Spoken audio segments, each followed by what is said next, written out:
I don't know any other writer who crams so many ideas into a book while still, I mean, profound ideas, while still making it readable. I don't know. That's a real gift. It is wonderfully said.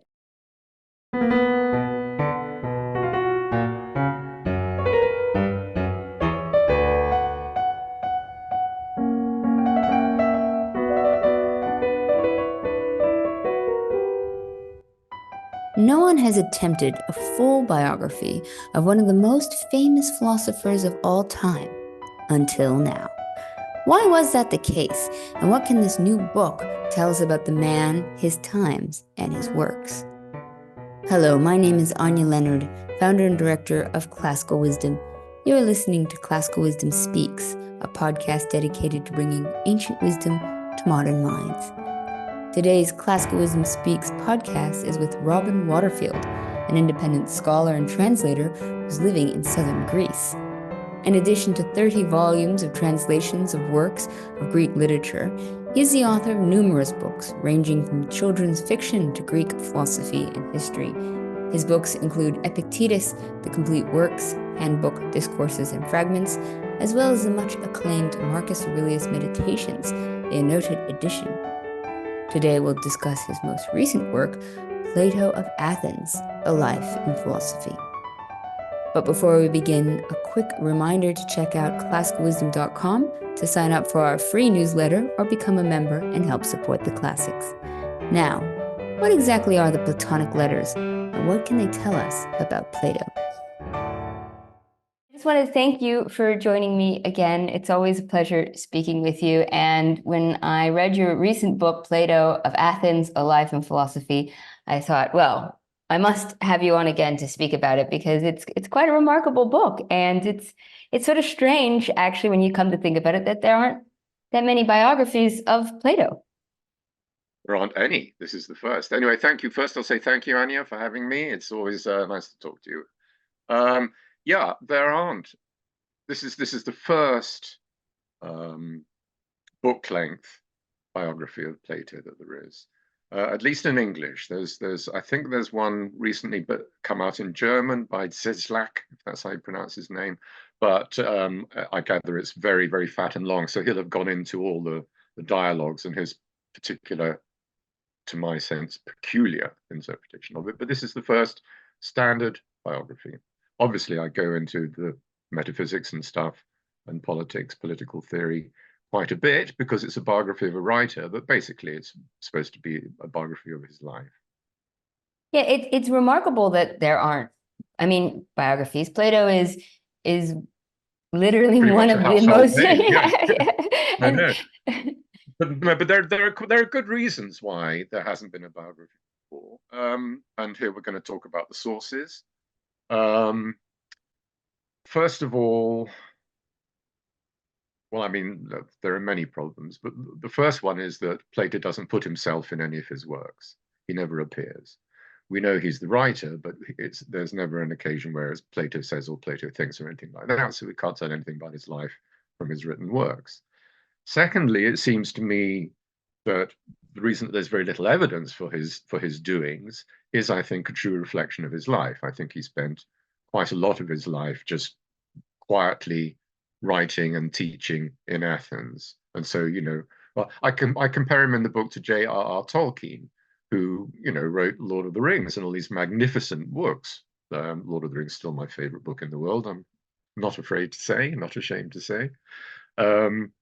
Tolkien, apart from his books, lived a very dull life as an Oxford Don. There's very little to say about him in a biography. And I think the same is true for Plato.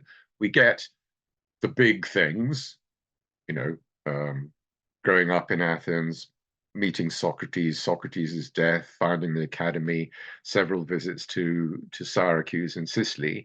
Those are the sort of like, the tips of the iceberg sticking out the waves. But underneath, there's just, I think, a lot of quietness, a lot of peaceful, studious life in Athens.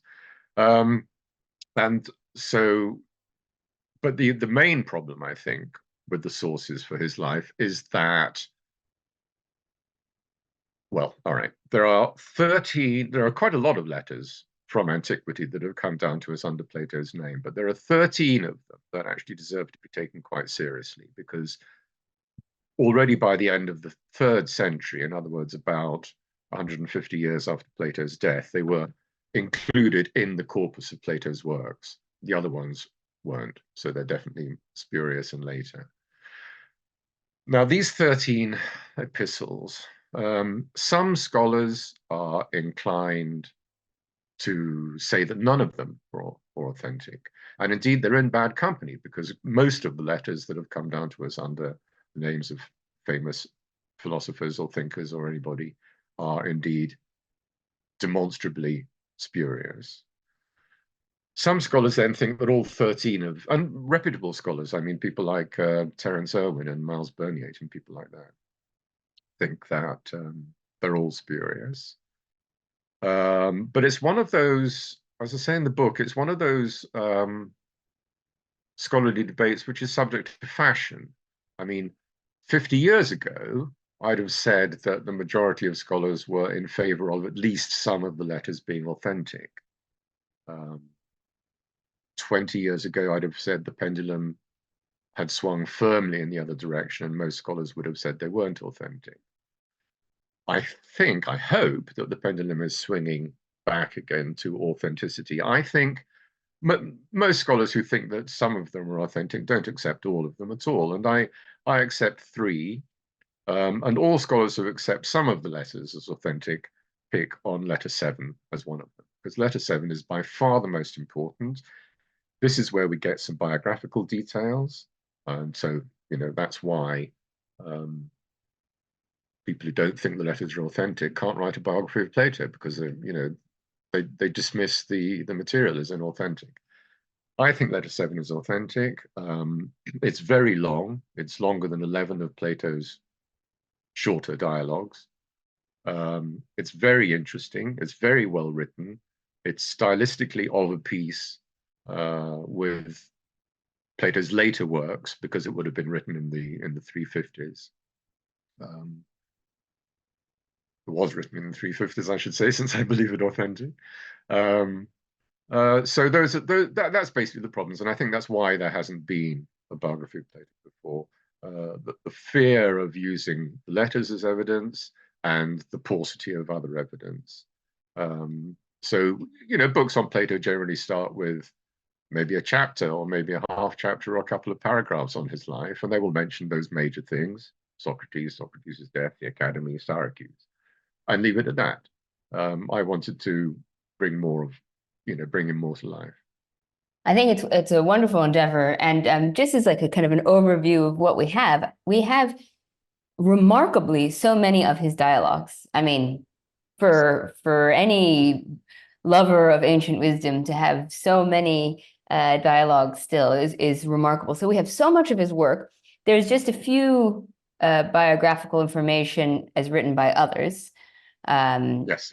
And even those sometimes, like the Suda, is always problematic. I mean, there's some that we aren't very reliable. Yeah, there are some ancient biographies. The Suda, in fact, on Plato is useless. There are some ancient biographies, but the most important one by Philodemus of Gadara is very, very fragmentary, and it's more about the academy, even the later academy, than it is about Plato. But then we get very short biographies by some other people, and a slightly longer one by, of course, Diogenes Laertius, who wrote Lives of the Eminent Philosophers in the 4th century AD. I think so. I can't remember. Anyway, quite late, 2nd or 4th century, round about then. But even so, it's still only, I think, something like a few thousand words on Plato, so it's not very substantial. But yeah, that helps. But the ancient biographies are very unreliable and rather gossipy. They were sort of the ancient equivalent of I don't know, celebrity fan fiction or something. So they retail a lot of scurrilous or otherwise gossipy stories. A lot of them common sense can immediately dismiss. Plato died out of shame because he couldn't answer a riddle. that kind of thing. I mean, Yeah. it's obvious rubbish, and unfortunately, there is quite a lot of obvious rubbish in these ancient biographies. But nevertheless, the general trajectory of his life, again, they pick on the major events, Socrates and the Academy and Syracuse and so on. But So the then these major events. letters, I mean, just to say, so I wasn't as familiar with all the letters. I didn't know that. I mean, I know there's quite a tradition of having these letters written in the voice of these philosophers, and I always think what a wonderful exercise that we don't seem to do anymore. But I also wonder if some of these letters were written at a time and a place when they had more information available, that would they still be providing insight even if they did prove to be inauthentic? Yeah, no, they would, particularly on the history of Syracuse. But a lot of the letters are really quite short and dull and uninformative about anything. They're more or less just sort of saying, "Hi, thought I'd pop you a line. Bye." Um, um, but you can certainly get some snippets, but not so much about Plato, but more, as I say, about the history of Syracuse and some of the main players in Syracuse, during the time of Plato's lifetime in the fourth century. But otherwise, yeah, I mean, again, the letters I pick on, 3, 7, and 8, are, I think, historically the most interesting as well. 7 again particularly goes in detail about Plato's in letter 7. He's really trying to justify what he was trying to do in Syracuse, so we get really quite a lot of detail about what he was up to, and that can be supplemented by what we read in letters 3 and 8 as well. And I go in the book, I go into that in some depth. Were there any interesting sort of discoveries with regards to his childhood or upbringing that you sort of discovered? Not really, no. I mean, I've been studying Plato on and off for, well, 50 years. Scary. So there weren't many surprises about his life, or his thinking. As I say, I warmed more to the thesis that the dialogue's more open-ended than I had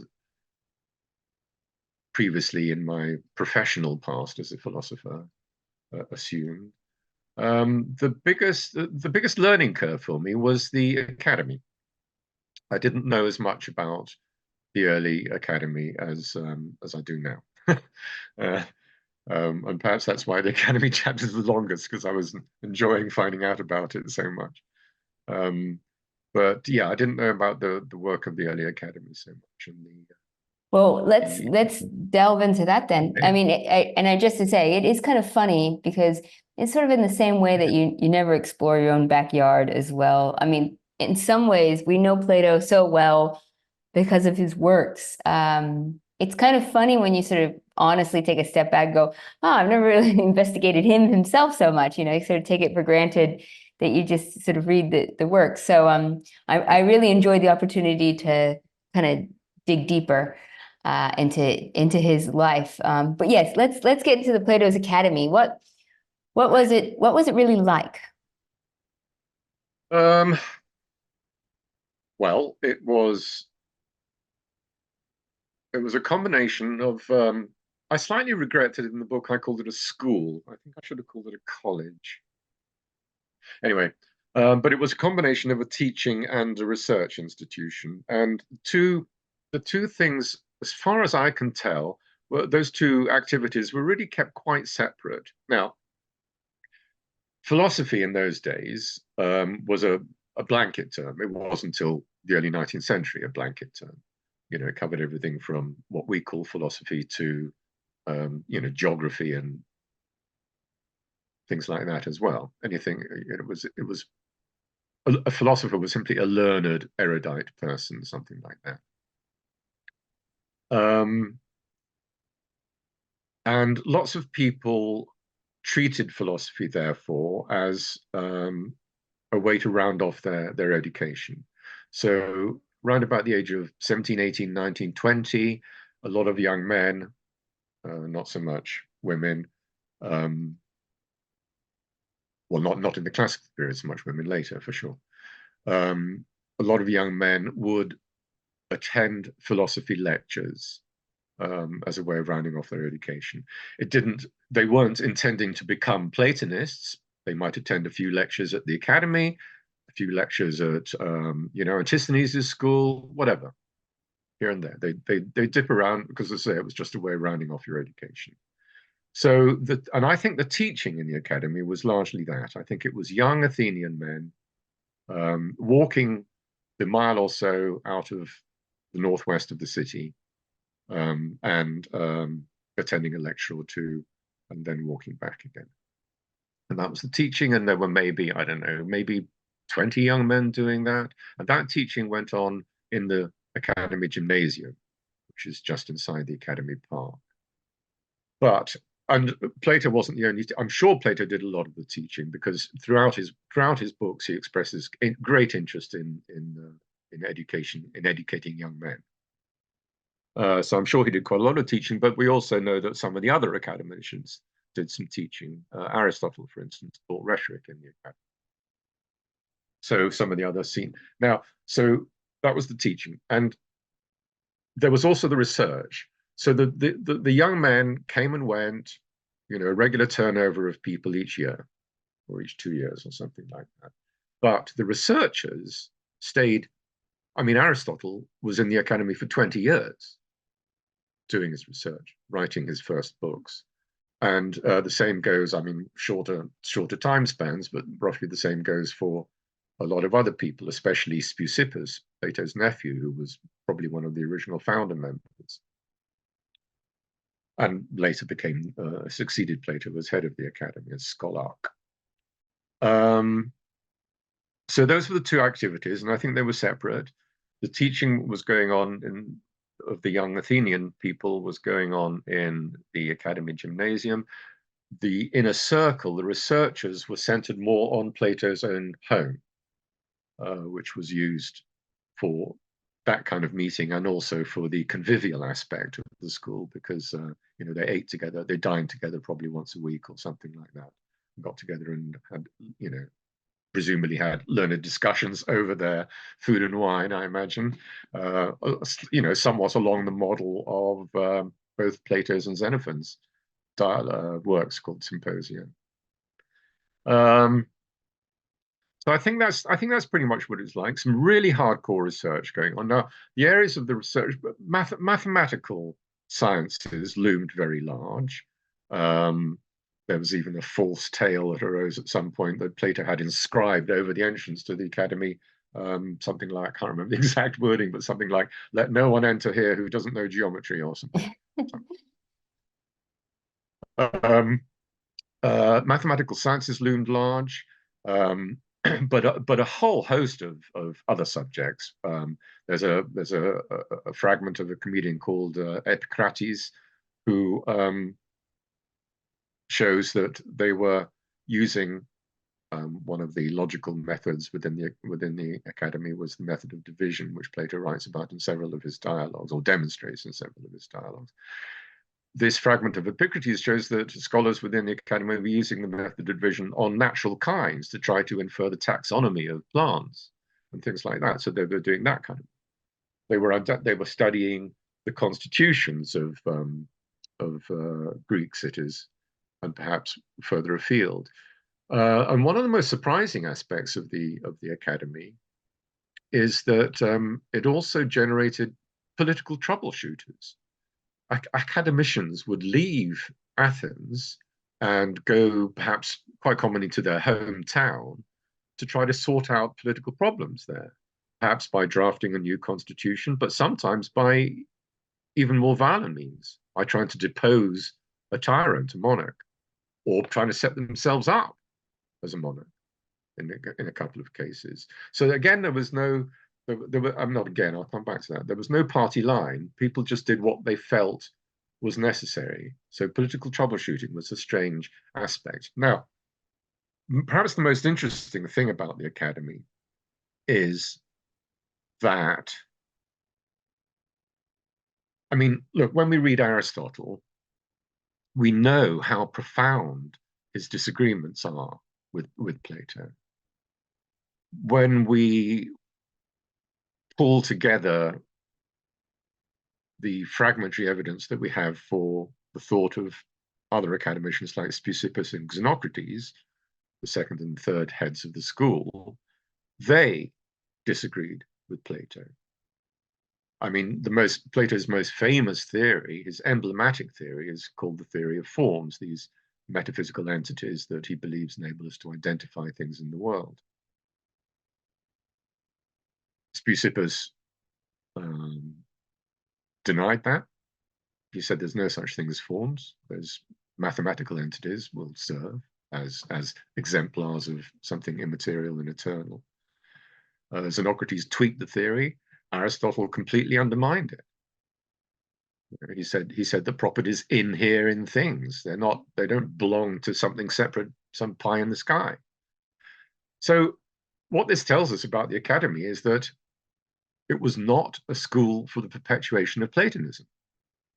Scholars, the researchers, were free to get on with their own work. So Plato clearly saw his role as fostering interesting work and fostering bright minds, but not perpetuating his own work. And I think the clearest case of that is, as I said, Aristotle was in the academy for 20 years.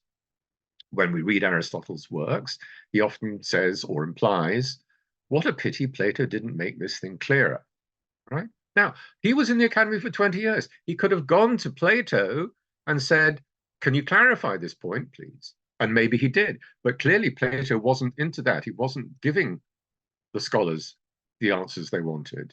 He was standing back. He was aloof and letting them get on with their own research entirely, which is very, very interesting. So that's one of the reasons I think school is slightly the wrong term. A college of brilliant minds, something like that. Yeah, I must say I love that idea. I mean, the idea that instead of having like a top-down education, lectures and whatnot, it's kind of in fostering and encouraging an environment of critical thinking and discussion, and it's critical thinking was important. And there were two women as well, Axiothea and Lastheneia. We don't know we don't know anything about their work. We don't know what they do. We only know their names. But I think and the report seems to be genuine. And if the reports are genuine, then I think they must have been researchers, because they couldn't have been junior, attending the lectures in the gymnasium, because women weren't allowed in the gymnasium. Gymnasium was the primary function of the gymnasium. It was where men and boys exercised naked. So women weren't allowed. So I think if the reports are genuine, I think there must have been researchers alongside, Speusippus and Xenocrates and Aristotle and Eudoxus and people like that, Heraclides of Pontus. It's wonderful. I also liked previously when you mentioned the research was sort of done over food and drink and wine and conversation and symposium. This is really my type of research. I feel like I could get behind this style of education. Now, one thing I thought was an interesting point that you made in the book was the cost of the school or college. That this is something that kind of distinguishes it a great deal from other forms of education at that time. Yeah, there was no charge. Now, I mean, there are a number of, that's in a sense not quite as surprising as it sounds, because the only people who were interested in education were upper class people anyway. And because of the lax or rather non-existent taxation system in ancient Greek cities, if you were well off, you pretty much stayed well off. So most, I would say, of the people, of the young men attending the lectures and of the researchers, I would say most of them, could afford to support themselves anyway. Plato also himself was wealthy, but I think most importantly was that he was able to attract donations from rich men, and we know of two. A man called Anniceris, who was a member of the of another Socratic school started by a Socratic called Aristippus in North Africa, Cyrenaica, Libya now. And Dion. Dion was a very, very important person in Plato's life. He met him on his first visit to Syracuse, and he became a Platonist. He became, when he was banished from Syracuse, he attended the academy. And I think it's not going too far to say that, in a sense, Plato was in love with him. I don't mean in a sexual way, as far as we know, but Plato was very, very close to him, and Dion was immensely wealthy. He was a young man when Plato first went to Syracuse, maybe in his 20s, and then Plato left and didn't go back for quite a long time. And in that quite long period, Dion made himself indispensable to the first tyrant of Syracuse, Dionysius the first Dionysius. By the time Plato went back, Dionysius I was dead. Dionysius II was on the throne, his son, and Dion was still absolutely central to Dionysius II's court as well. And you know, these tyrants were expected to enrich the people who were close to them by giving them estates, by just giving them gifts and things like that. Dion was hugely wealthy, and he certainly gave Plato large amounts of money towards running the academy. So basically, this academy is free as well. I mean, it just gets better and better. But you're bringing up Dionysus, Dion, Syracuse, and this is in many ways the most riveting part of both your book and Plato's life, is this chapter, which it's just interesting that you previously mentioned about the political elements of the school as well, that they're kind of trying to put philosophy in action. And this was kind of famously Plato's attempt to reform the tyrant and establish a new constitution for him. So, which did not work. Spoiler alert for anyone who didn't know. But was Plato naive? And why was he not successful? I mean, he had everything going for him. Well, I think first we should say that this was a sort of a full circle for Plato. As we can tell from letter 7, when he was young, he did plan a political career, which was perfectly normal for a well-off young Athenian. Then he was put off first by the extremity of the 30 tyrants who were imposed on Athens by Sparta at the end of the Peloponnesian War, and then by Socrates' execution. That put him off practical politics, and he turned to writing. So when he decided to go to Syracuse on the second visit, which was the first of the reforming visits, the first visit when Dionysius I was on the throne was research and meeting Pythagoreans chiefly. So when he decided to go back, that was, as I say, coming full circle. He was actually returning to practical politics. And he says in letter 7, I'd have been embarrassed not to see if any of my theories could work. Now, Plato's most famous political theory, or political quirk, perhaps, is that philosophers should be rulers. These are the philosopher rulers of the Republic. Watered down in later political works like the Statesman and Laws, but as I say, this is still his most famous political statement, that troubles will never end unless philosophers are rulers or rulers are philosophers. And then later in the Republic, Plato then goes on to outline a course, a curriculum, which was designed, first of all, to turn them into philosophers, and then to return them to the world to take charge of this imaginary city, Callipolis. Now, Plato, I think, was not so naive as to believe that he could turn Dionysius II into a philosopher ruler along the lines of the Republic. That was an arduous course, taking many years, like 2 decades of your life or something like that. And, you know, he wanted to get on with things more quickly. So, and anyway, you know, Republic is almost certainly a utopia in the sense of Plato never expected it or perhaps any of its provisions to be put into practice. The Laws is different. Laws definitely has practical aspects to it, the Republic not. So he wasn't intending to turn Dionysius into a philosopher ruler, but he was intending to change him from being an absolute monarch to a constitutional monarch. In other words, I mean, all monarchs have their advisors, but so there was a sort of an oligarchy of powerful men just below the king or the tyrant. But Plato wanted to blend in a bit more democracy as well, and to make the king, make him a king, not a tyrant, and to make the king subject to the law. And in the book, I trace Plato's sort of various interventions about the importance of law in society.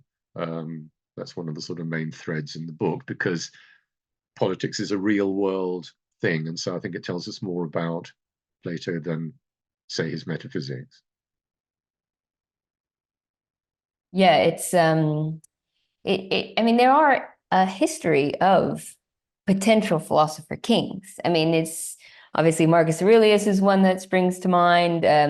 Julian the Apostate. I mean, there's a few over the years who kind of, I don't know, get close. Alexander the Great, even. I mean, he studied obviously. No, definitely not. But I guess I don't think even Marcus was, because if you read the Meditations closely, he says, I fall short of being a philosopher. So I think it's wrong to call him he was an aspiring philosopher, but he wasn't. Anyway, well, I guess that he didn't we get that. he didn't put his philosophy into his work as an emperor. Oh, okay. Well, we will definitely be discussing that later. And I suppose the idea of what defines being a philosopher. I mean, if you just, Yeah, I mean, that's kind of the big crux of the issue. as you say, another time, another time. But yeah, I guess it's just interesting that that Plato's attempts then were more to just moderate rather than to create a philosopher king. Yeah, definitely. Which I think is an important difference when people look at that chapter. Yeah. But to sort of, I guess, finish up a little bit, because you're so generous with your time. I would love to know kind of one, if Plato didn't really make sure to put his biography in his dialogues to make it kind of very well known, should we know his biography? Like, how important is it to understanding his philosophy and to understanding history, I guess? Well, I think it has historical value, but no, I don't think you'll learn anything more about his, his dialogues from his life. Just as you wouldn't learn more about Tolkien from reading Lord of the Rings. You wouldn't learn more about his life. Oh, except that he likes smoking. There's no sex in Tolkien, but there's an awful lot of smoking. Smoking is the sort of the substitution. You know, the thing, though, I would say for me, what I enjoyed about it is making Plato more real. I think in some ways Okay, thank you. we have these philosophies and these ideas, and they're very abstract, but sometimes grounding them into humans makes them more powerful in a way, more relatable. Yeah, no, okay. I think that's right. Thank you. I at least enjoyed, like, just, it sounds so silly to say out loud, but just the full realization that Plato existed. Yeah, yeah. And I mean, I've also put quite a lot of discussion of his philosophy in it as well. So I hope it serves also as an introduction to his thinking as well as to his life. And as my final question, then, do you think that in our modern world, Plato has the respect that he deserves? Gosh. Just a simple one to end the conversation. Well, I mean, first of all, I think he's very misused. When I first got interested in Plato, as I say, about 50 years or so ago, I did a little exercise of looking in the indexes of nonfiction books on my shelves and in the libraries and things like that. And a huge number of them, a great proportion of them, had an entry on Plato. So he's misused in that sense that people use him just to support one little idea of theirs. And so, if you're writing about meditation or spiritual exercises, then Plato will turn out to be a bit of a mystic. If you're writing about philosophy, then it'll be, something more hardcore, then he'll be more hardcore, and so on and so forth. So I think he's misused like that. But I don't. I think he's still respected. I mean, it's interesting, as we said earlier, that I think he's one of the. I think he and Socrates, perhaps Aristotle, I suppose, are the only. I mean, how many philosophers are actually household names? Even the most famous of modern philosophers, I don't think are. Bertrand Russell probably was in his lifetime, but not because he was a philosopher, because of his, campaigning against war and things like that. But Plato, Socrates, and possibly Aristotle, everybody's heard of. But so I think he gets that level of respect still. He's in perhaps an uneducated way. People know who he is and know that he's important. But studying him and writing about him is obviously something else entirely. And most of that, unfortunately, is confined, within the covers of learned journals and hard to read books.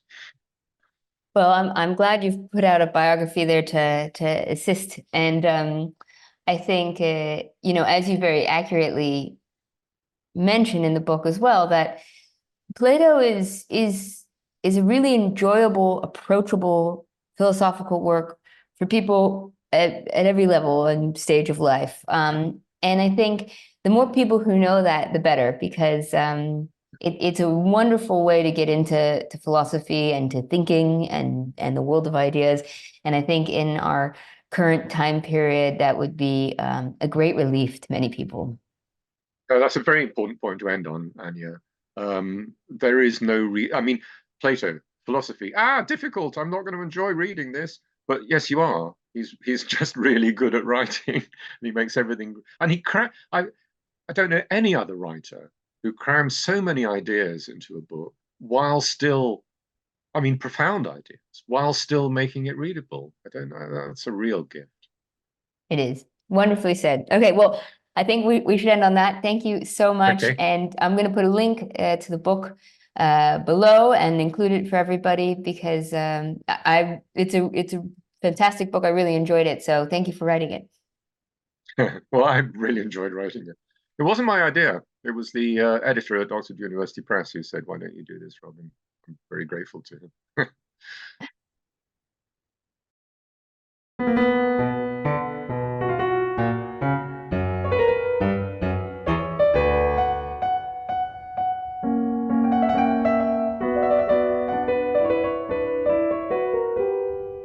Thank you for listening to Classical Wisdom Speaks, a podcast dedicated to bringing ancient wisdom to modern minds.